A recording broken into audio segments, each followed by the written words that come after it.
বিচ্ছেদের প্রায় ৩ বছর পর আবারও আলোচনায় ঢালিউডের সবচেয়ে আলোচিত তারকা দম্পতি পরীমণি ও শরীফুল রাজ। ভালোবেসে বিয়ে করেও কেন ভেঙে গেল তাদের সংসার? এ প্রশ্ন দীর্ঘদিন ধরেই ভক্তদের মনে ঘুরপাক খাচ্ছে। তৃতীয় কোনো পক্ষের ভূমিকা ছিল কিনা, নাকি বোঝাপড়ার অভাবই দায়ী? এবার সেই সব প্রশ্নের জবাব দিলেন অভিনেত্রী পরীমণি। পর্দার প্রেম বাস্তব জীবনে রূপ নেয় রাজ ও পরীমণির ক্ষেত্রে। গোপনে বিয়ে করলেও পরে তারা জানান ২০২১ সালের ১৭ই অক্টোবর পারিবারিক আয়োজনে তাদের বিয়ে সম্পন্ন হয়। তবে সে সময় বিষয়টি প্রকাশ্যে আনেননি তারা। ২০২২ সালের জানুয়ারিতে হঠাৎ করে অভিনেতা শরীফুল রাজ সামাজিক যোগাযোগ মাধ্যমে জানান পরীমণি মা হতে চলেছেন এবং তিনি সন্তানের বাবা। একই সঙ্গে প্রকাশ্যে আসে তাদের বিয়ের খবর। পরীমণিও সে সময় বিষয়টি নিশ্চিত করেন। এরপর ২০২২ সালের ১০ আগস্ট তাদের ঘরে জন্ম নেয় ফুটফুটে এক পুত্র সন্তান। সন্তানের আগমনে নতুন জীবনের শুরু হলেও কয়েক মাস পর থেকেই দাম্পত্য জীবনের টানাপোড়েন শুরু হয়। বিভিন্ন বিষয় নিয়ে রাজ ও পরীমণির মধ্যে মনোমালিন্য দেখা দেয়। একাধিকবার আলাদা থাকার সিদ্ধান্ত নিলেও সন্তানের কথা ভেবে আবারও একসঙ্গে থাকার চেষ্টা করেছিলেন তারা। তবে ২০২৩ সালে পরিস্থিতি আরও জটিল আকার ধারণ করে।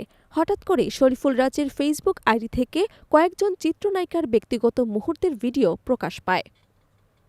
বিষয়টি নিয়ে বিনোদন অঙ্গনে শুরু হয় ব্যাপক আলোচনা এবং সমালোচনা।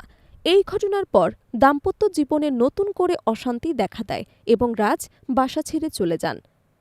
পরবর্তীতে আলাদা হয়ে যাওয়ার পর দুজনেই বিভিন্ন গণমাধ্যমে উপস্থিত হয়ে একে অপরের বিরুদ্ধে অভিযোগ তোলেন এবং নিজেদের অবস্থান ব্যাখ্যা করেন।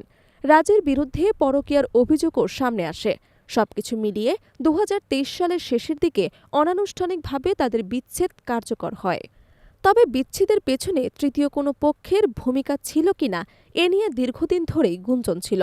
সম্প্রতি একটি পডকাস্ট অনুষ্ঠানে অংশ নিয়ে এ বিষয়ে স্পষ্ট অবস্থান জানান পরীমণি। তিনি বলেন, তাদের বিচ্ছেদের পেছনে তৃতীয় কোনো পক্ষ দায়ী নয়, মূলত বোঝাপড়ার অভাব এবং দায়িত্ববোধের ঘাটতি সম্পর্ক ভাঙার প্রধান কারণ। পরীমণির ভাষায়, একটা সংসার টিকিয়ে রাখতে যে চেষ্টা করতে হয় সেটা রাজ জানেই না, কিংবা কেউ চেষ্টা করলে তাকে সাপোর্ট দিতে হয় সেটাও সে বোঝেনি। তিনি আরও বলেন, সম্পর্কের ক্ষেত্রে মানুষের ভেতর থেকে আসা সম্মানবোধ খুবই গুরুত্বপূর্ণ, যা কৃত্রিমভাবে দেখানো যায় না। বিনোদন অঙ্গনে ছড়িয়ে পড়া একটি ভুল ধারণার কথাও উল্লেখ করেন পরীমণি। তিনি বলেন, অনেকেই মনে করেন তার কারণে রাজ নাকি সন্তানের খোঁজ নিতে পারছেন না, যা সম্পূর্ণ ভুল। পরীমণির দাবি, তিনি কখনোই রাজকে সন্তানের কাছ থেকে দূরে রাখেননি। এ প্রসঙ্গে রাজের প্রতি নিজের প্রত্যাশার কথাও তুলে ধরেন তিনি। পরীমণি বলেন, তিনি চান রাজ নিজের থেকেই উপলব্ধি করুক তার একটি সন্তান রয়েছে এবং সেই সন্তানের প্রতি তার কিছু দায়িত্ব রয়েছে।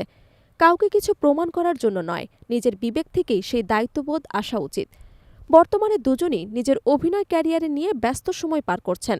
পরীমণিকে সর্বশেষ কলকাতার চলচ্চিত্র ফেলো বক্সিতে দেখা গেছে।